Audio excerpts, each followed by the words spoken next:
तेजस्विनावधीतमस्तु मा विद्विषावहै। ओम शांति शांति शांति। श्री सद्गुरु महाराज की जय। श्री सद्गुरु महाराज की जय। श्री सद्गुरु महाराज की। सर्वत्र में विराजमान आराध्य देव को कोटि से नमन। व्यक्त रूप में मंचस्थ वंदो महापुरुष के चरणारविंदम। यत्र तत्र अन्यत्र विराजमान संत जन विज्ञ जन सज्जन वृंद माता एवं धर्मशीला भक्तिमती बहनों के अंतस्थ विराजमान परमात्मा को विराजमान। अभी आप लोग यत्र तत्र से पाक्षिक ध्यान शिविर में आज तीसरे दिन के दूसरे पाली के सत्संग में यत्र तत्र से एकत्र हुए हैं। उसमें सदग्रंथ रामचरितमानस सारस्वतिक द्वितीय सोपान अयोध्या कांड से पाठ श्रवण कर रहे थे। भगवान का वनगमन।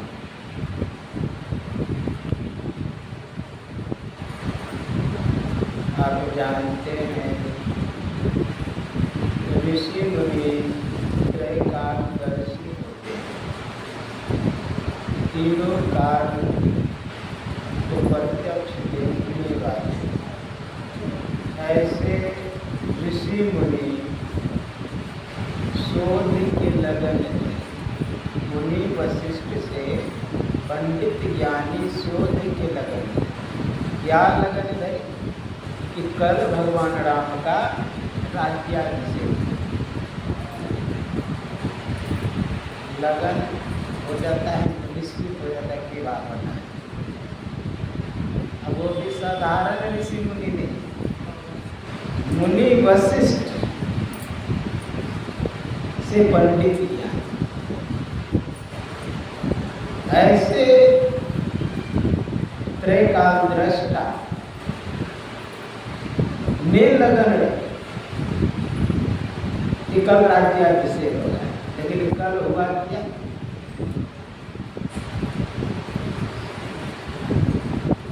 गजबे हो गया। ऋषि मुनि का शोध किया। कब उसे वनवास हो? क्यों? कि आप लोग जानते हैं कर्म गति टाड़े नाई टरे। लाख प्रयत्न करेंगे, पुरुषार्थ करेंगे, उसके अनुसार साधना करेंगे, किसको हटा दें ये जो कर्म बना हुआ है, लेकिन नहीं हटे।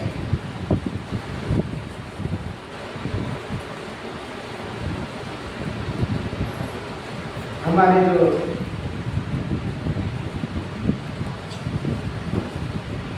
ऋषि वाल्मीकि वन में रह गए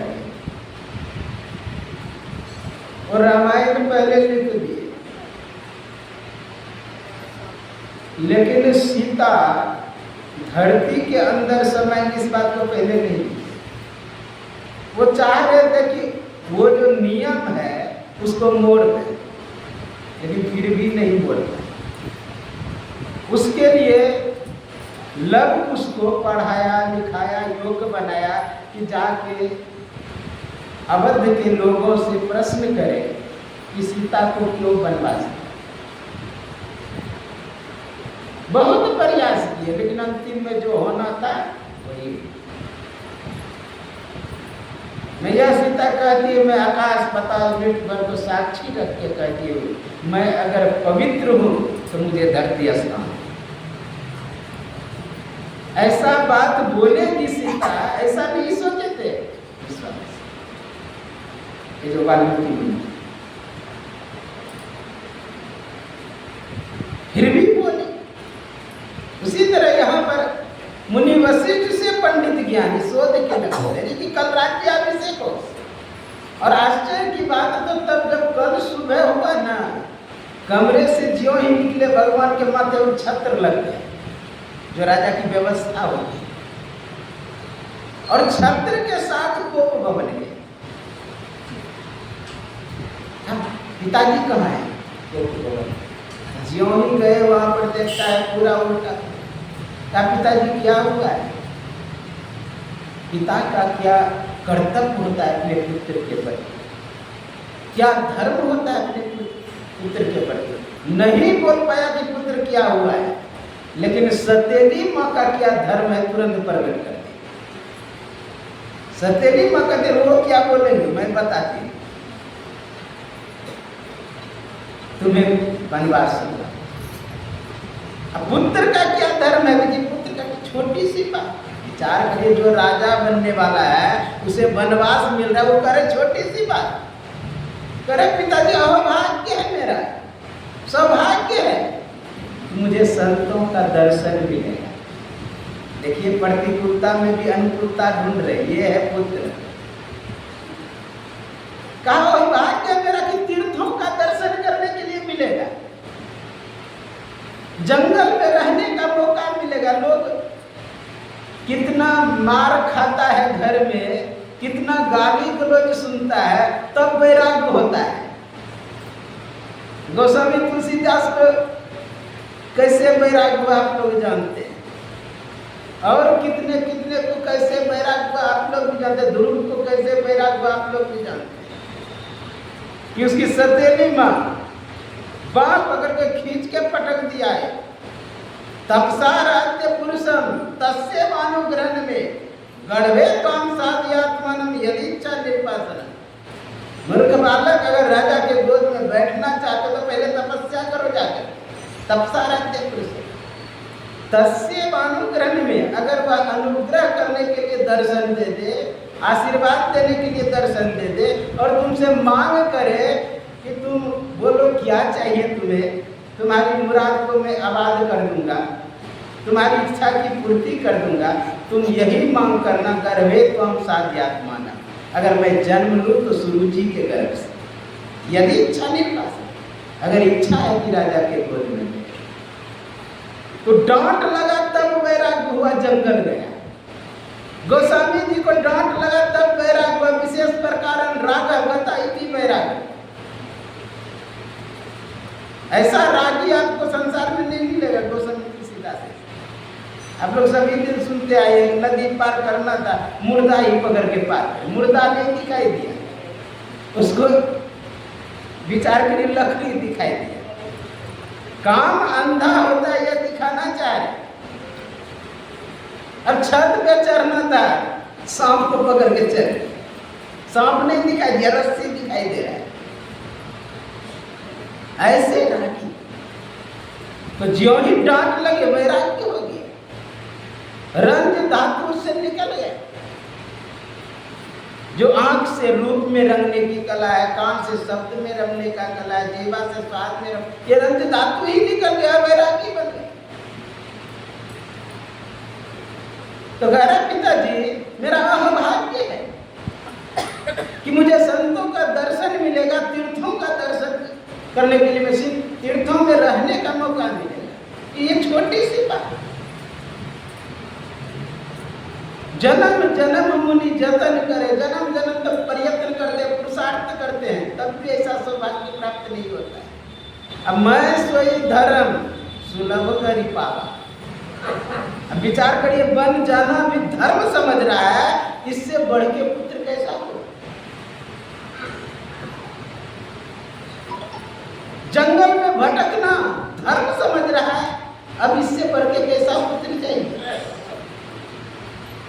बनकर वस्त्र पहनना धर्म समझ रहा है, माथे पर जटा धारण करना धर्म समझ रहा है, इससे बढ़ के क्या कैसा पुत्र चाहिए। ये राम की महानता है, ये राम की महानता। कोई राजगद्दी के लिए अपने पिता को जेल में डलवा देता है, हमारे राम उस राजगद्दी को त्याग दिए भाई के। अब भाई भी ऐसा कि राजगद्दी स्वीकार नहीं किया, उसका खरों रख करके लोग सिखाएंगे कि राम और दूसरे में कोई अंतर नहीं। अरे हमारा धर्म तो ऐसा है कि मरने के बाद भी पानी तर्पण के दिन पूर्वजों को पानी पिलाता है। और एक वही राजा हुआ कि पिता को पानी पीने के लिए तरसते हुए मार दिया, तरसाते हुए, जानते हैं। औरंगजेब अपने पिता को जेल में डाला। गर्मी का दिन था, कहा कि और थोड़ा पानी का डोज बढ़ा, तो कहा जीना है तो वही पी करके जीना है। पानी प्यास से तरस, लेकिन हम लोगों को आप जानते हैं कि पूर्वजों को भी पानी दिया जाता है। कैसे वह नाम अपना अपना धर्म जो है श्रेष्ठ होता है। स्वधर्म निधनम श्रेय पर धर्म भयावा। अपने धर्म में दृढ़ रहना श्रेष्ठ है। पिता का क्या धर्म है पुत्र के प्रति, पुत्र का धर्म क्या है पिता के प्रति, पत्नी का धर्म क्या है पति के प्रति, पति का धर्म क्या है पत्नी के प्रति, एक शिष्य का धर्म क्या है गुरु के प्रति, गुरु का धर्म क्या है शिष्य के प्रति। ये सब धर्म दर्शाया गया हमारे शास्त्रों में। इसीलिए का यदा यदा ही धर्मस्य ग्लानिर्भवति भारत अभ्युत्थानम् अधर्मस्य तदात्मानं सृजाम्यहम् परित्राणाय साधूनां विनाशाय च दुष्कृतां धर्म संस्थापनार्थाय संभवामि युगे युगे। कहा धर्म की स्थापना के लिए, कहा पिताजी मैं तैयार होकर के आ रहा हूँ, आप आदेश दे देंगे राजा की। जो हम तैयार होने के लिए आए, पता चल गया लक्ष्मण कहते भैया मैं भी जाऊंगा। कहा कि लक्ष्मण तुम क्यों जाओगे, वन में बहुत कष्ट होता है, दुख होता है, पीड़ा होती है। बड़े भाई का ये कर्तव्य नहीं है कि मैं मरने के लिए जा रहा हूं, तुम भी चलो मरने के लिए, रोकने का प्रयास कर रहे, तुम रुक जाओ। कहा भैया आप क्यों जा रहे हैं? कहा मैं अपने धर्म के पालन के लिए जा रहा हूं। कहा तो ये नाइंसाफी है, आप अपने धर्म का पालन के लिए मुझे अपने धर्म से हटा रहे हैं। मुझे क्यों आप अपने धर्म से हटा रहे हैं? क्योंकि मेरा भी तो धर्म है बड़े भाई के प्रति। इसलिए लक्ष्मण नहीं जा रहे हैं कि भैया को सुख होगा। लक्ष्मण अपने धर्म के पालन के लिए जा रहे हैं। डरा भी रहे हैं भैया कि तुम मत जाओ, जंगल में बहुत कष्ट होगा। आप लोग सुने होंगे, राम कहे लक्ष्मण से भाई वन को जाना छोड़ दे, वन को जाना छोड़ दे भाई, वन को जाना छोड़ दे। राम कहे लक्ष्मण से भाई वन को जाना छोड़ दे। घर का सोना तो सकत किया, वन का सोना टूटे खटाई, सोने में तकलीफ होगा, वन को जाना छोड़ दे। घर का चलना हाथी घोड़ा, वन का चलना पैदल रे, चलने में तकलीफ होगा, वन को जाना छोड़ दे। घर का खाना खुआ मलाई, वन का खाना फल फलाई, खाने में तकलीफ होगा, वन को जाना छोड़ दे। राम कहे लक्ष्मण से भाई वन को जाना छोड़ दे। इस तरह भय दे रहे भगवान राम कि लक्ष्मण नहीं जाए। वन में कष्ट होगा या नहीं होगा उससे मतलब नहीं है। वन में भोजन मिलेगा या नहीं मिलेगा उससे भी मतलब नहीं है, लेकिन वन की जो पीड़ा, दुख का जो वर्णन, उसके भय से लक्ष्मण को कम नहीं जाएगा। ये कहना चाह रहे हैं भगवान राम। जैसे नरक का लोगों को भय दिया जाता है, नरक की यातना का वर्णन किया जाता है, व्याख्या किया जाता है। नरक में दुख है अथवा नहीं है उससे मतलब नहीं है, लेकिन नरक के भय से लोग अशुभ कर्म नहीं करेगा, क्योंकि अशुभ कर्म का फल है नरक। और स्वर्ग का लोभ दिया जाता है, स्वर्ग अच्छा है या खराब है उससे भी मतलब नहीं है, स्वर्ग में अप्सराएं हैं इससे भी मतलब नहीं है, लेकिन स्वर्ग के सुख के लोभ से लोग शुभ कर्म करें, स्वर्ग का लोभ है। उसी तरह यहाँ पर भय दिया जा रहा है, भय के कारण कब लक्ष्मण नहीं जाएगा, लेकिन लक्ष्मण भी कहाँ रुकने वाले। कहा भैया मैं अपने धर्म के पालन के लिए जाता, आप अपने धर्म का पालन करते, मुझे भी अपने धर्म का पालन करने दीजिए। कहा ठीक है जाओ माँ से पूछो। माँ से गए कुछ माँ करेगी, मुझसे क्यों तुम पूछने आए? अरे वही तुम्हारे माता पिता, तमें माता च पिता तमें बंधु, वही तुम्हारे माता पिता। अगर पूछने के लिए आए ही हो तो मेरा आदेश है कि स्वप्न में भी राम को दुख नहीं। तो कहा मैं सोऊंगा तब न स्वप्न होगा, मैं प्रतिज्ञा करता हूँ मैं वन में सोऊंगा ही नहीं। ऐसा पुत्र, पुत्रवती जुवती जग सोई, रघुपति भक्ति जास। पुत्रवती स्त्री वही है जो अपने पुत्र को भगवान के भक्ति में लगाता है, भगवान के भजन में लगाता है। और ऐसे ही पुत्र को जन्म, पुत्रवती स्त्री वही है, पुत्रवती जुवती जग सोई, रघुपति भक्ति जास। बाद में ऐसा शब्द प्रयोग किया, अगर ऐसे पुत्रों को जन्म नहीं देते हैं ना, विचार करिए क्या कह रहा है। बड़ा खतरनाक बात, ना तरबान ना तरबान बलवादी ज्ञानी राम विमुख सुखते इतना है। इससे अच्छा कि बांध ही रहना कहा, इसलिए पुत्र। अब यह पता सीता को चल गई, सीता को यह बात पता चल गई भगवान राम जंगल जाने वाले। कहा कि मैं भी जाऊं। कहा तुम क्यों जाओगे, अगर मन नहीं लगे यहाँ से जनकपुर चली जाना, जनकपुर में कुछ दिन रहना, उसके बाद पुनः अवध आ जाना, एवं क्या प्रकार समय व्यतीत हो जाए। कहा आप क्यों जा रहे हैं?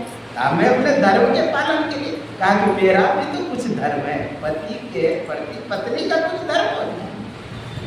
एक बार नारद बाबा बहुत जोर से डांट लगाए, किसे? लक्ष्मी माँ। पहुंच गए बैकुंठ, नारद बाबा अकेली बैठी है। कहा मैया मैया भगवान कहाँ है? अरे नारद पता नहीं कहाँ चले, आप पत्नी मेरा धर्म तुम पालन करती हो, जब तुमको पता ही नहीं कि पति कहाँ है तुम क्या पालन करते? अरे नारद पता नहीं कहाँ चले। कहा कि बर्फ में मर रहा है, बर्फ में तपस्या कर रहा है बैठ कर। तो क्या किया लक्ष्मी माँ? उसकी सेवा के लिए जाके बैर का वृक्ष बन के ढक लिया ताकि उस पर बर्फ ना गिरे। बद्री वृक्ष यानी बैर का वृक्ष बन गया। वही जब भगवान विष्णु तपस्या से उठे थे तो लक्ष्मी सेवा कर रही है। कहा यह जगह दोनों के नाम से प्रसिद्ध होगा, बद्री नारायण। नारायण भगवान विष्णु, बद्री यानी लक्ष्मी, बद्री। तो पत्नी का कुछ कर्तव्य होता है कि दुख सुख में पति के संग रहे, ये है उनका धर्म। इसलिए कह रहे मुझे अपने धर्म से क्यों हटाए। इसलिए सीता नहीं जा रही कि भगवान राम को सुख होगा, उसे तो आंतरिक सुरक्षा प्रदान करना पड़ता है। स्त्रियां कहीं जंगल जाए कहीं जाए तो आंतरिक सुरक्षा। भगवान बुद्ध बोला था जब भिक्षुणी बन रहे थे, कहा कि स्त्रियों को आंतरिक सुरक्षा चाहिए। वहां तो सुरक्षा के लिए और बॉडीगार्डिंग करना होगा भगवान राम को। लेकिन अपना धर्म कैसे छोड़ दे सीता? अपने धर्म के पालन के लिए सीता। तो आप लोग जानते हैं कि साथ में गए कितना समय घड़ी है मोबाइल बोलिए श्री सद्गुरु महाराज की जय, श्री सद्गुरु महाराज की जय, श्री सद्गुरु महाराज की जय। तो भगवान राम, लक्ष्मण, सीता तीनों चल दिए गंगा किनारे पार होने। ज्यों ही किनारे पर पहुंचते हैं तो देखते हैं कि केवल बीच नदी में नाव को लगा के रखे। मैं पश्चिम से आ रहा तो देखते कि पूरा घूम करके वो खड़ा है, क्योंकि भगवान राम के विषय में पहले जान गए थे। केवल रात में जो भगवान राम सोए हुए थे उसी समय समझ गए, लक्ष्मण को निषाद सबका जो संवाद हो रहा था उसी समय जाके निषाद राज से कहते हैं कि आज घोषणा कर दीजिए कि कोई नाव लेकर के किनारे पर नहीं जाएगा, क्योंकि मैं पार करूंगा भगवान, क्योंकि मरम मैंने जाना। मैं समझ गया कि वह परमात्मा है, इसलिए मैं पार करूंगा। घोषणा करवा दिया कि कोई केवल किनारे पर नहीं जाएगा भगवान, क्योंकि किनारे पर जा रहे हैं। केवट क्या किए, अपना जो नाव था उसे लेकर के बीच में चले गए और ले जाके बीच में पीछे घूम के खड़े हैं। भगवान राम गए, पुकार लगा रहे केवट, ज्यों ही पुकार लगा रहे केवट तो उत्तर घूम जाता है। वो बोल रहा है पश्चिम से, उत्तर घूम रहा है, किधर से बोल रहे हैं? फिर कह रहा है कि मैं इधर से बोला, फिर दक्षिण घूम गए। फिर कह रहे कि मैं इधर से बोल रहा हूं। हम बोलिए किधर से बोल रहे हैं? आज मैं पश्चिम से बोल रहा हूं। बोलना पड़ा भगवान राम को कि मैं पश्चिम से बोल रहा हूं। कहाँ बताइए क्या बात है? कह रहे मुझे जल्दी पार होना है। कहा क्यों, आप इस क्षेत्र का बॉस है क्या? बॉस को जल्दी पार करता है लोग, केवल सब मैं देखता हूँ, मैं गंगा किनारे रहा, बदमाश सबको जल्दी पार कर देता। वो एक साधु बाबा रहता है जो पहचानता है, सत्संगी है, वो उधर घूम गया, बाबा से मांग ले। कहने का भाव पहले मांगता है लेकिन वो बॉस से नहीं मांगता है। आप कौन जो आपसे पैसा नहीं मांगता है? तो कहना पड़ा भगवान राम को, मैं दशरथ पुत्र राम हूं, मैं दशरथ पुत्र राम हूं। कहा कि ना बाबा ना, आपको नाव पे चढ़ने नहीं दिया, क्योंकि कुछ दिन पहले पेपर में एक खबर छपा था कि आपके पैरों में स्त्री बना देने वाली जरी है। ना बाबा ना, आपको चढ़ने नहीं दिया। तो लक्ष्मण बोल रहे हैं, अरे इतने पत्थर पे पांव रखते हैं भगवान, तो सब पत्थर पे स्त्री नहीं बन जाता है। काम रामायण में उठाएंगे ने, काम रामायण में लक्ष्मण से विशेष बोल पाया है। तो लक्ष्मण करे कि अरे केवल इतने पत्थर में पांव रखे तो सभी को स्त्री नहीं बन गई, उसी तरह तुम्हारा नाव कैसे स्त्री बन जाएगा? कहा कि बातों को बहलाइए मत लक्ष्मण। वहां भी कहते गुरुदेव वो पत्थर क्या है, उंगली बताया था, यहाँ भी हम ही को बताया है, अभी खतरा टला नहीं है। पत्थर कठोर होता है कि लकड़ी कठोर होता है? नहीं होता तो पत्थर है। तो विचार करो, जब उतना कठोर पत्थर स्त्री बन सकती है तो ये नाव तो मेरा नरम है, वो भी पानी में भीगी हुई, ये तो जल्दी स्त्री बन जाए। बातों में जितने नहीं दे रहे। कहा वहां पर उंगली बताया, तो यहाँ पर भी भगवान राम मेरे ही नाव को उंगली बताया है।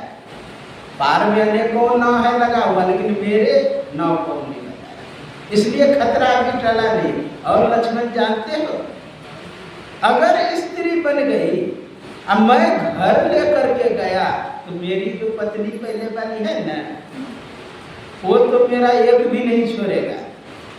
कार्य सभी के यहाँ 2-2 होते हैं, 3-3 होते हैं, तुम्हारे यहाँ तो हो गया तो क्या बात है? कहा मेरी वाली से पल्ला तुमको नहीं पड़ाएंगे। मेरी वाली जो है ना बहुत खतरनाक है, कभी विश्वास नहीं करेगी कि नाव स्त्री बन गई, कहेगा कि नाव बेच करके दूसरी पत्नी कर लाई। ना बाबा ना, मैं आपको चढ़ने नहीं दूंगा। कहा करे दूसरा विकल्प कोई होगा? कहा जब तक आपका पाँव ना धो लूं तब तक मैं आपको चढ़ने नहीं दूंगा। कहा ठीक है जल्दी ले आओ। चरण का इतना महत्व है ना, आप जानते हैं चरण छूने के लिए यमुना उतारनी हो गई थी भगवान का। संत भगवंत का चरण इतना महत्वपूर्ण है, संत के चरण से गंगा पवित्र हो जाती है। हाँ, व्यवहारिक सत्ता में भले संत लोग जाकर के गंगा को भी प्रणाम करते, गुरु महाराज गंगा में प्रवेश करने से पहले गंगा मैया को प्रणाम करते, व्यवहारिक सत्ता। लेकिन संतों के चरण से गंगा पवित्र और छूने के लिए ललायित रहती है। इतना चरण का मान। एक बार की बात है, लक्ष्मण फूल तोड़ करके आते हैं जंगल में, जब जंगल में रह रहे फूल तोड़ के आते, देखते भैया भाभी लड़ रही। कहा भैया क्यों लड़ रहे हैं? कहा देखो तुम्हारी भाभी कहती मेरा चरण सुंदर है, अब मैं कहता हूँ मेरा चरण सुंदर है। बताओ लक्ष्मण किसके चरण सुंदर है? अब धर्म संकट में लक्ष्मण किसके पक्ष से बोले? कहते भैया का चरण तो सुंदर है।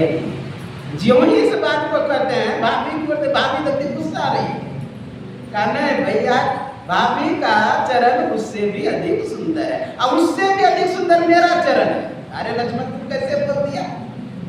कहा कि भैया आप आगे आगे चलते हैं ना, जितना कंकर पत्थर गड़ता है सब आपके चरणों में गड़ता है, और उससे बच जो भी बच जाता है मैया के चरणों में चुभता है। मेरे पास आते हैं तो रास्ता ही बन जाता है, जो भी कांटा हो कंकर हो आप हटाते जाते हैं, इसलिए मेरा चरण सुंदर है। चरण का बहुत महत्व, इसलिए कहा कबीर ने पाँव पकड़े बिनो गति नहीं, पाँव पकड़े तब चैन, कहे कबीर विचार के पाँव पकड़ो दिन रैन। चरण का इतना महत्व। एक बार की बात है, जब सीता मैया राजमहल में रह रही थी, तो लक्ष्मण सोचता है कि भैया लाएंगे, भाभी लाएंगे, पता नहीं सौतीन ले आई है कहाँ से, मेरा कहाँ चरण सेवा कम था, अब भाभी करती है। तो भैया के पास जाके कहा भैया आपने सौतीन लाएंगी भाभी लाएंगी? कहा कि बात क्या है? कहा मैं सेवा करता था सब दिन, ये कहाँ से हिस्सेदार आ गई है? कि देखो आगे चल के अमुक दिन एक पर्व है, उस पर्व में भाभी पूछती है देवर से कि तुम्हें क्या चाहिए, तुम कह देना खबरदार मेरे भैया का चरण छुआ। वैसा ही हुआ। जब वह दिन आया, पर्व आया, तो भरत आया, भाभी का चरण छुए। कहा देवर तुम्हें क्या चाहिए? जो मांगने का था मांग ली। शत्रुघ्न ने भी मांगी। बाद में आए लक्ष्मण। लक्ष्मण जब आया कहा कि लक्ष्मण तुम्हें क्या चाहिए? कहा खबरदार मेरे भैया का चरण छुआ। उसी समय गिर गई, दांती जंग लग गई भैया। लक्ष्मण जाके छुप गए। भगवान राम कहे अरे लक्ष्मण इधर आ। कहा नहीं भैया आपके कारण ये हुआ है, इसलिए मैं आपके आगे आने वाला नहीं। कहा आओ तो सही। आया। कहा जाओ, कहना एक चरण मत छूना। जाके भाई भाभी के कान में बोली कि भैया कह रहे एक चरण मत छूना। सोचा कि एक चरण कम से कम आ रहा है सेवा करने, आधा ही सही। कहने का चरण का बहुत, उसे चरण को धोने के लिए केवट ललाई थे, परेशान गई, दौड़ करके गए और कठोता लाए, छोटा सा कठोती लाए। सोचा कि चरण एक बार चरण धोए, धो करके पी लिए, फिर दूसरा चरण भी धोए और पी लिए। सोचा कि नीचे में रखे कुछ हो गया हो जय का आविष्कार, इसलिए फिर से धोना चाहिए। फिर एक बार धोए चरण। कहा कि भैया कहिए इसको जल्दी धोने के लिए। कौन करे? लक्ष्मण। नहीं तो अभी मैं इसको सीधा कर देता। लक्ष्मण को इशारा से भगवान राम कहते हैं अभी तुम्हारा बोसगिरी नहीं चलेगा। जब मैं क्षीर सागर में था तो कछुआ बन के आता था पैर छूने के, तो तुम उधर से फुफकार मारता, आज फुफकार नहीं काम करेगा, इशारे से कर। कहा नहीं धोने दो, इसी के हाथ में नहीं आया। धीरे धीरे चरण धो रहे, धीरे धीरे चरण धो रहे। उस चरण को धो करके अपनी पत्नी को पिलाया। कहा एक बार और धोने दीजिए। कहा अब किस लिए, तुम भी पी लिया, तुम अपने परिवार को भी पिला लिया। कहा ये गांव वाले किस लिए, गांव वाले को भी तो पिलाना है। कहा सबका भर गच्छा लेकर के रखा। कहा धो, फिर धोया।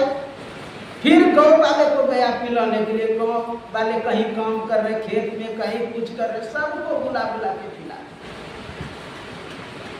सबको पिलाया हुआ हो गया।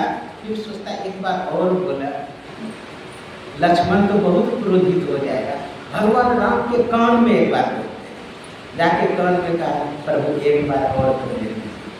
अरे अब किस लिए, तुम भी पी लिया, तुम्हारी पत्नी भी, परिवार भी, बाल बच्चे भी, और जो है लोग उसने भी पी लिया।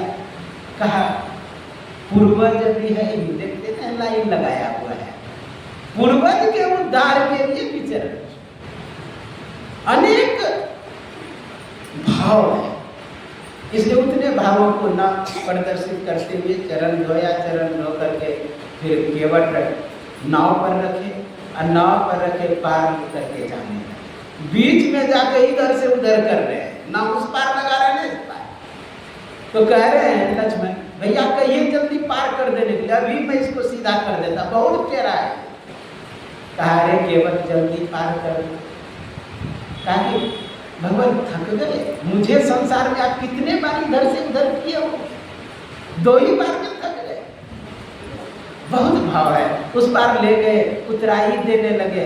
तब कहते कभी कभी भगवान को भक्तों से काम परे, अवध छोर प्रभुवन को धाये, श्याम लखन गंगा घट आए।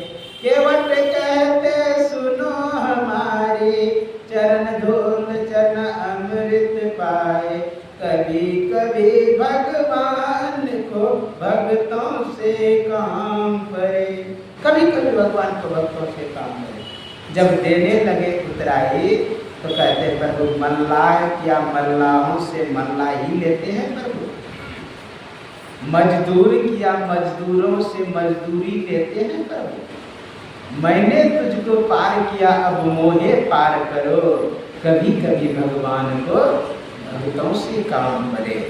तो कहा मल्लाह क्या मल्लाह, मल्लाह जो होता है नाव खेवने वाला, पार करने वाला। मल्लाह एक दूसरे मल्लाह से पैसा नहीं लेता है, लेकिन कलयुग है ये भी लेता है। मल्लाह मजदूर क्या मजदूरों से, एक मजदूर दूसरे मजदूर के यहाँ काम करता है, मजदूरी नहीं लेते। पहले का सिस्टम है, अभी का नहीं। पहले एक बैल किसी को होता था तो दूसरे का बैल ले आकर के काम कर लेता, उसको काम पड़ा तो इसका बैल लेकर के गया, ऐसा होता था पहले। अब नहीं होता है, अब वो भी पैसा लेते हैं, वो भी पैसा लेते हैं। तो कहने का भाव मल्लाह क्या मल्लाह से मल्लाह ही लेते हैं, पर मजदूर क्या मजदूरों से मजदूरी लेते हैं। प्रभु मैं इस तट के वासी हूँ, आप उस तट के वासी हैं, मैंने तुझको पार किया मोहे पार करो, अर्थात मुझे भी प्रभु पार कर दो।